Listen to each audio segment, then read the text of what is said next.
ETF index mutual funds నేర్చుకుని stock మార్కెట్లో రాణించాలనుకుంటున్నారా? వెంటనే ఈ నెంబర్కి కాల్ చేయండి. నమస్తే రమగారు. నమస్తే జయ. రమగారు, సంకటహర చతుర్థి దీని యొక్క విశిష్టత, ఆ రోజు అసలు మనము ఆచరించాల్సిన విధి విధానాలు, ప్రత్యేకమైన పూజలు అందరూ చేసుకోవచ్చా? ఏంటి రమగారు అసలు? ప్రతిసారి మాట్లాడదాం జయ. మనం ప్రతి సంవత్సరం వినాయక చవితి అప్పుడు ఇది చెప్తూ ఉంటాం. సంకటహర చతుర్థి అంటే నెలకి 2 చవితులు వస్తాయి. మనం ఎట్లా వెళ్తాం, మన కాలం ఎలా నడుస్తుంది, మంది డేట్ల ప్రకారం పోతుంది. అవును, 1, 2, 3, 4 నుంచి 30 దాకా లేదా 31 దాకా, కొండకుతో 27, 28 దాకానే. అంతే అంతే. అయితే మన హిందూ దీని ప్రకారం, భారతీయ పాత విధానం ప్రకారం చాంద్రమానం నడుస్తుంది. ఈ చాంద్రమానం అంటే చంద్రుడి యొక్క కదలికలతో మన డే మారుతుందన్నమాట. తిథులు అంటాం వాటిని మనం. 28 ఇవి ఎట్లా పోతాయి? 28 కాదు, పోనీ 29, 30 చేసుకుందాం దాన్ని. పాడ్యమి నుంచి మొదలు పెట్టుకుని పౌర్ణమి దాకా 15. ఓకే. అక్కడి నుంచి 16వ రోజు నుంచి మళ్ళీ పాడ్యమి నుంచి మొదలు పెట్టుకుని అమావాస్య దాకా. ఓకే. ఇట్లా మన తిథులు నడుస్తూ ఉంటాయి. ఇందులో ప్రతి నెల 2 పాడ్యములు రావాలి, 2 విధియలు, 2 తదియలు, 2 చవితులు, 2 పంచములు, 2 షష్ఠులు, 2 సప్తములు, అన్ని 2, 2, 2 రావాలి. అవును. 2 రానివి ఏమిటి? ఒకటి పౌర్ణమి, రెండోది అమావాస్య. అవి మాత్రం సింగిల్ డేట్స్. చతుర్దశులు, త్రయోదశులు, దశములు, ఏకాదశులు అన్ని 2 రావాల్సింది.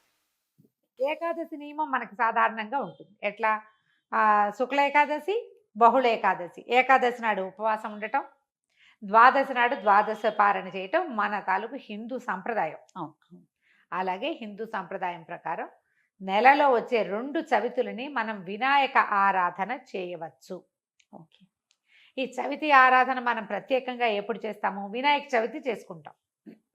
ఒక శుక్ల చవితి సంవత్సరంలో ఒక్కసారి వినాయక శుద్ధ చవితి నాడు, అది మన భాద్రపద శుద్ధ చవితి నాడు వినాయక వ్రతకల్పం చేసుకుంటాం. వినాయకుడి పుట్టినరోజని, ఆ రోజునే ఆయనకి గణాధిపత్యం లభించిందని, వాళ్ళు ఆయన్ని పూజిస్తే అన్ని విఘ్నాలు తొలగిపోతాయని గణాధ్యక్షుడని ఆయన్ని కొలుచుకుంటాం. అలాగే ప్రతి నెల వచ్చేటువంటి కృష్ణ చవితి నాడు, బహుళ చవితి నాడు వినాయక ఆరాధన చేస్తే సమస్త విఘ్నాలు తొలగిపోతాయి అనేది ఒక ప్రత్యేకమైన నియమంగా చెప్తారు. ఓకే. ఈ నియమాన్ని మనకంటే ఎక్కువగా తమిళులు పాటించేవారు.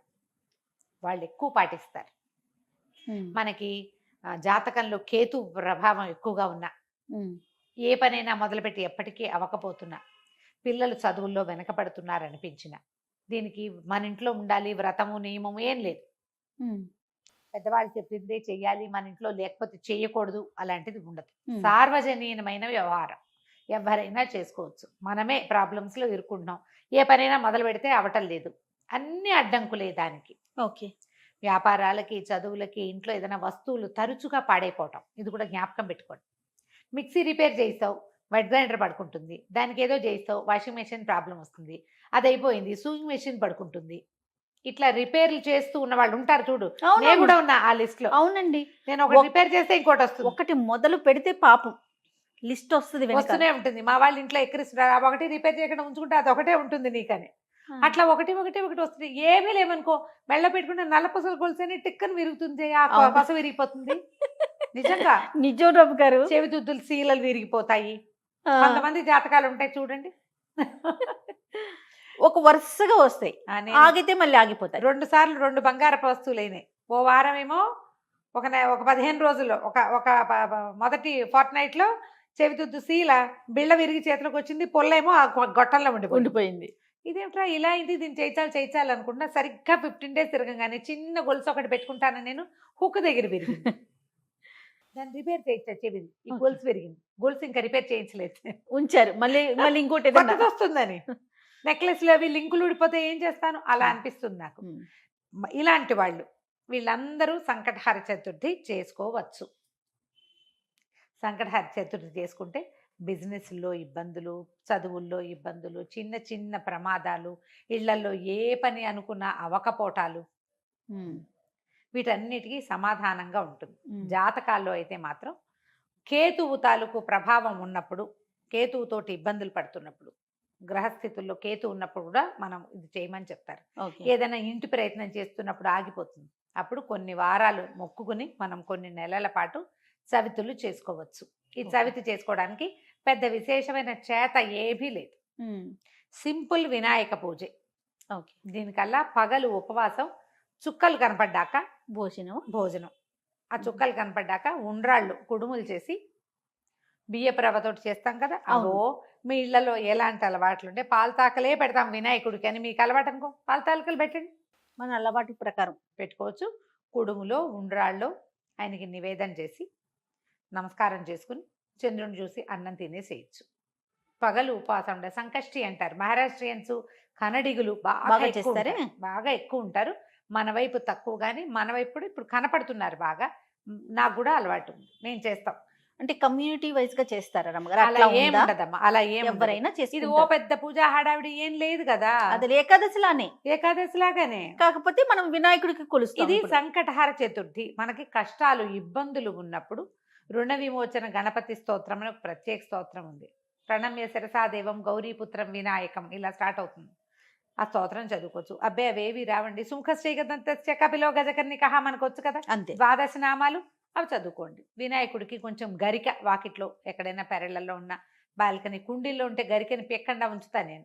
అవి వినాయకుడికి పెట్టుకోవచ్చు అని చెప్పి, అవును, బుధవారం అవును. నాడు పెట్టచ్చులే అని ఆ 2 గరిక పోచలు వినాయకుడికి సమర్పించడం, ఉండ్రాళ్ళు సమర్పించి నమస్కారం చేసుకోండి.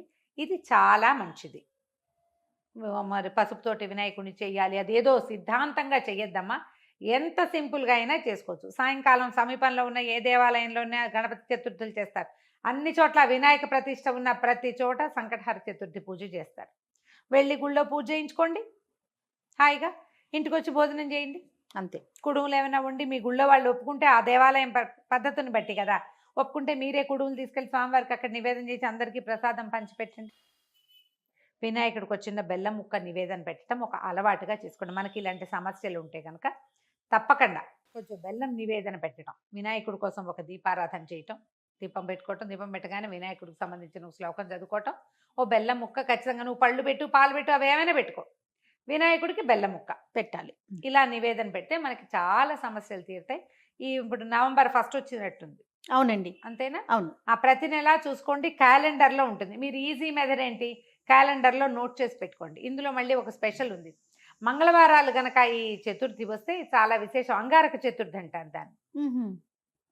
అది చాలా విశేషమైంది. అది ఎక్కువ సమస్యలు తీరుస్తుంది, ఇంకా ప్రాబ్లమ్స్ తీరుస్తుంది.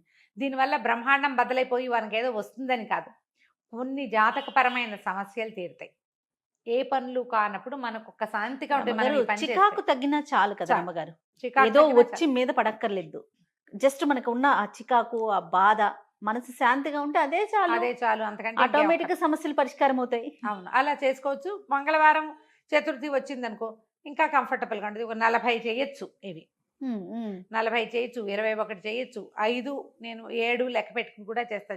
ప్రతి నెల సంకటహర చతుర్థి నాడు పొద్దున్నే మా అక్కయ్య నేను ఒకళ్ళు గుర్తు చేసుకుంటాం ఇవాళ చతుర్థి అని. ఓకే. జ్ఞాపకం చేసుకుని మా ఇద్దరికి అలవాటు ఉంది. నాకు కొంచెం వినాయక ఇవి కూడా ఎక్కువ కదా, ఎక్కువ శ్లోకాలు చదువుకుంటాను. నేను చిన్నప్పుడు చదువుకున్న తొండమున ఏకదంతమును కూడా చదువుతారు రోజు నేను. నాకు అది అలవాటు. ఎవరి అలవాట్లు వాళ్ళవి కదా, మీరు అలవాటు చేసుకోండి. ఏదైనా ఇలాంటి సమస్యలు ఉన్నప్పుడు ఇట్లా చేసుకోవచ్చు. ఇది కొన్నాళ్ళు చేసి మానేయచ్చా లాంటి ప్రశ్నలు వస్తాయి ఎంతసేపు. కొన్ని వారాలు నియమంగా పెట్టుకోండి, కొన్ని నెలలు, ప్రతి నెల సంకటహర చతుర్థి చేయాలి. 2 సార్లు సంవత్సరం 2 సార్లు వస్తుంది కదా. మీరు కృష్ణ చతుర్థి మామూలు చతుర్థి కూడా చేసుకోవచ్చు. లేదా నేను సంకష్టే చేస్తాను అంటే కనుక సంకష్టులు మాత్రమే చేసుకోవచ్చు, సంకటహర చతుర్థి మాత్రమే చేసుకోవచ్చు. ప్రతి నెల చేస్తే ఇప్పుడు సంవత్సరం చేద్దామని మొక్కున్నాం అనుకోండి, 12 అవుతాయి. ఒకవేళ మధ్యలో ఒక నెల పీరియడ్ వచ్చింది, ఆడవాళ్ళకి సమస్యలు వస్తాయి, ఇంకోసారి మళ్ళీ మొదలు పెట్టక్కర్లేదమ్మా, కంటిన్యూ చేసుకోవచ్చు. దీనికి మీరు ఈజీ మెథడ్ ఏంటంటే, ఇప్పుడు స్మార్ట్ ఫోన్లు వచ్చినాయి కాబట్టి స్మార్ట్ ఫోన్లో చూసుకుని పెట్టుకోండి డేట్లు. నేనైతే క్యాలెండర్లో రౌండ్ ఆఫ్ చేసి పెట్టుకుంటా ఇవాళ చతుర్థి అని. వాళ్ళు కూడా ఎర్ర వినాయకుడు బొమ్మ వేస్తుంటారు, అక్కడ వినాయకుడి బొమ్మ కనపడుతుంది, టీటీడీ వాళ్ళ దాంట్లో కనిపిస్తూ ఉంటుంది.